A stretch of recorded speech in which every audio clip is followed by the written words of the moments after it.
नमस्कार, मैं हूं संजय सिन्हा। राजनीति पर खास चर्चा और राजनीति के खास चर्चा पर है आज हमारे साथ आसनसोल शहर के एक जाने पहचाने एक भाजपा के नेता जो लंबे समय से संघर्ष कर रहे हैं और भाजपा को यहाँ तक पहुँचाने में उनकी उनका काफ़ी सहयोग रहा है।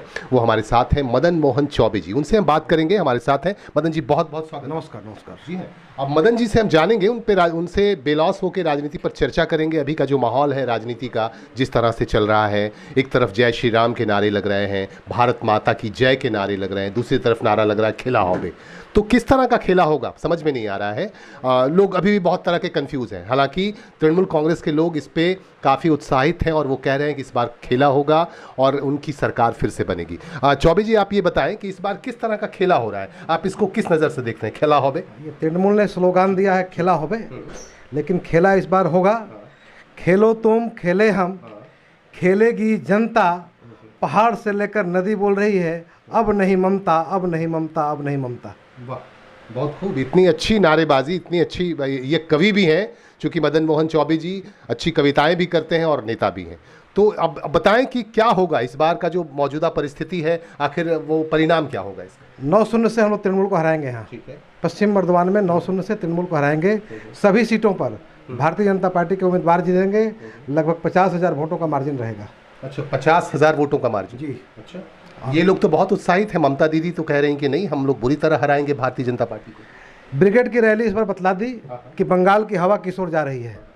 जिस तरह से जन सैलाब ब्रिगेड में उड़ा था, आज़ादी के बाद इस तरह का जन सैलाब पहली बार देखने को मिला है। अच्छा, ऐसा क्या? अच्छा, बात ऐसी भी चल रही है चौबे जी कि वो जो जन सैलाब दिखाया गया मीडिया में, वो जन सैलाब इनका नहीं था, मोदी जी का नहीं था। वो शायद वामफ्रंट की एक सभा हुई थी, कांग्रेस और वामफ्रंट की, उसके जन सैलाब को इसमें दिखाया गया, ऐसा आरोप है। क्योंकि तृणमूल और ममता बनर्जी को, रोहिंग्या को छोड़ करके बाद के पूरे पश्चिम बंगाल के लोग उनको बाहरी लगते हैं। अच्छा अच्छा अच्छा, ठीक है, इसलिए वहाँ के जन सैलाब को यह बाहरी बोलकर बोल रहे हैं।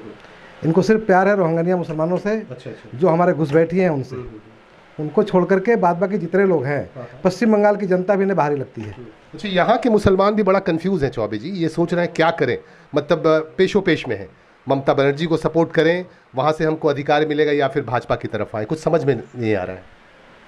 सारे लोग मोदी जी के साथ हैं। सबका साथ, सबका विकास, सबका विश्वास मोदी ने जीता है। और अल्पसंख्यक जो स्थानीय हैं वो इस पर मोदी जी के साथ हैं और मोदी जी को वोट देंगे जी। मतलब आप लोग जय श्री राम के नारे इस तरह से लगाते हैं कि मुस्लिम जो वर्ग का आदमी है वो बड़ा कंफ्यूज हो जाता है। वो क्या करे भैया, ये तो हिंदुत्ववादी पार्टी है। नहीं, जय श्री राम हमारी संस्कृति है। लेकिन हम लोग किसी के धर्म विशेष में हस्तक्षेप नहीं करते हैं। उनको अपने धर्म के, उनको अपने नमाज पढ़ने की आज़ादी है, हमें जय श्री राम लगाने की आज़ादी है। तो हम लोग किसी के धार्मिक काम में हस्तक्षेप नहीं करते हैं। वो लोग स्वतंत्र हैं और स्वतंत्र रूप से अपना काम करें, हमें अपना काम करें। अगर ये लोग भी अल्लाह अकबर जो हम यहाँ के मुसलमान हैं वो लगाने लगे इसी तरह से, तो आपको तो आपत्ति नहीं होगी? हम उनका स्वागत करेंगे। क्या बात है। चलिए, चौबे जी कह रहे हैं कि अगर जय श्री राम के मुकाबले अगर अल्लाह अकबर के नारे लगें तो ये उनका स्वागत करेंगे। इस तरह की बातें हमारे साथ हैं मदन मोहन चौबे जी, ये कर रहे हैं और पूरी तरह से ये आत्मविश्वास के साथ इनका कहना है कि इस बार भाजपा की सरकार बनेगी। और जिस तरह से, हालांकि अभी भी कन्फ्यूज़न वाली स्थिति है कि आपकी सरकार बनेगी कि नहीं, दीदी जिस तरह से अड़ी हुई हैं कि हमारी सरकार बनेगी, तो आप एकदम से कॉन्फिडेंट हैं कि इस बार आपकी सरकार बन रही है? इस बार पश्चिम बंगाल की जनता ने एक स्लोगान दिया है कि 2 मई दीदी गई। अच्छा, ऐसा क्या? इनका कहना है कि 2 मई दीदी गई। और हालांकि 10 सालों का इतिहास आप लेके चलें, 10 सालों से दीदी यहाँ पे है, पश्चिम बंगाल पे राज कर रही हैं। तो उनके मंत्री मलय घटक जी का कहना है कि यहाँ काफ़ी काम हुआ है बंगाल में। यहाँ यूनिवर्सिटी की स्थापना हुई है आसनसोल में और बहुत तरह के काम हुए हैं। तो इस पर आप क्या कहना चाहेंगे? मलय घटक के साथ मैं भाजपा का जिला सचिव होने के नाते, नॉर्थ का कन्वीनर रहते, जनता के मंच पर उनसे बहस करने को तैयार हूँ कि आसनसोल नॉर्थ में उन्होंने एक भी विकास का काम किया हो, महिलाओं के लिए शिक्षा का विकास किया हो, रेल पार में कोई अस्पताल की व्यवस्था की हो, बच्चियों के लिए कोई उचित चिकित्सा की व्यवस्था की हो। मैं उनके साथ खुले मंच पर बहस करने को तैयार हूँ। क्या बात है। तो इस बार क्या लगता है, आसनसोल नॉर्थ का जो इलाका है माइनॉरिटी बेस्ड इलाका है, माइनॉरिटी के लोग बहुत सारे हैं, तो इस बार आप लोग वहाँ से माइनॉरिटी कैंडिडेट उतारेंगे? ये तो पार्टी को तय करना है। ये पार्टी तय करेगी। हमारा उम्मीदवार कमल फूल होगा। जी। जो भी होगा उसके साथ भारतीय जनता पार्टी पूरे शक्ति के साथ उनको जिताने का प्रयास करेगी। तो आपको लगता है आसनसोल नॉर्थ चूंकि मुस्लिम बहुल क्षेत्र है, वहां से आपके उम्मीदवार को सफलता मिल पाएगी? बिल्कुल इस बार मिलेगी। इस बार आसनसोल नॉर्थ के लोगों ने मन बना लिया है, भारतीय जनता पार्टी को यहाँ से जिताएंगे। मलय घटक से और तृणमूल से लोग त्रस्त आ चुके हैं। जी। यहाँ के उपद्रव से, इनके अत्याचार से, इनके अनाचार से लोग त्रस्त आ चुके हैं। इस बार भारत कमल फूल नॉर्थ में खिलेगा। और लोकसभा में 2014 में और 2019 में हम लोगों ने यहाँ भारी मार्जिन से जीता था। लोकसभा में तो कहा जा रहा है, आपकी मोदी जी ने भी कहा था कि लोकसभा में हाफ और इस बार साफ, इस तरह की बातें उन्होंने कही, तो इसका समर्थन करते हैं आप? बिल्कुल। लोकसभा में जो मोदी जी का, हमारे राज्य अध्यक्ष दिलीप घोष का नारा था कि 19 में हाफ और 21 में साफ। 19 में हमने हाफ कर दिया, 21 में हम साफ कर देंगे।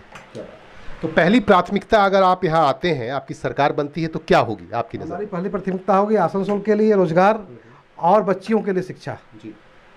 दो हमारी पहली प्राथमिकता होगी, रोजगार, शिक्षा और स्वास्थ्य। जिन प्राथमिकताओं के साथ हम चुनाव में जाएंगे। जी, आपको बता दूं कि मदन मोहन चौबे जी ने कॉन्टेस्ट भी किया था यहाँ से। मुझे याद है उस वक्त ममता यहाँ आई थी, हेमा मालिनी फिल्म अभिनेत्री यहाँ आई थी प्रचार के लिए, और 2011 की बात है, मुझे याद है, मैंने भी कवर किया था। और हो सकता है इस बार फिर से कॉन्टेस्ट करें। इस बार क्या आपने मन बनाया इस बार कॉन्टेस्ट करने का? पार्टी को डिसीजन लेना है। पार्टी जो डिसीजन लेगी। प्रपोजल तो आपकी तरफ से गया ही होगा? नहीं, हमने कोई प्रपोजल नहीं दिया है, पार्टी को प्रपोजल। चलिए, इनका कहना है कि इनकी तरफ से कोई प्रपोजल नहीं गया है, पार्टी डिसीजन करेगी, पार्टी फैसला करेगी कि किसको टिकट मिलेगा, किसको नहीं। बहरहाल हमारी शुभकामनाएं हैं इनके साथ भी, भारतीय जनता पार्टी के साथ भी और मदन मोहन चौबे जी के साथ भी। इन्होंने हमारे साथ बात की, बहुत बहुत धन्यवाद। धन्यवाद संजय जी, बहुत बहुत धन्यवाद। जी, हमारे साथ है कैमरा पर्सन बिरजीत सिलाही अंसारी, मैं संजय सिन्हा। इसी तरह से हम आपको मिलवाते रहेंगे। हमारे साथ आप बने रहिए और अपने कमेंट भी हम तक पहुंचाते रहिए। नमस्कार।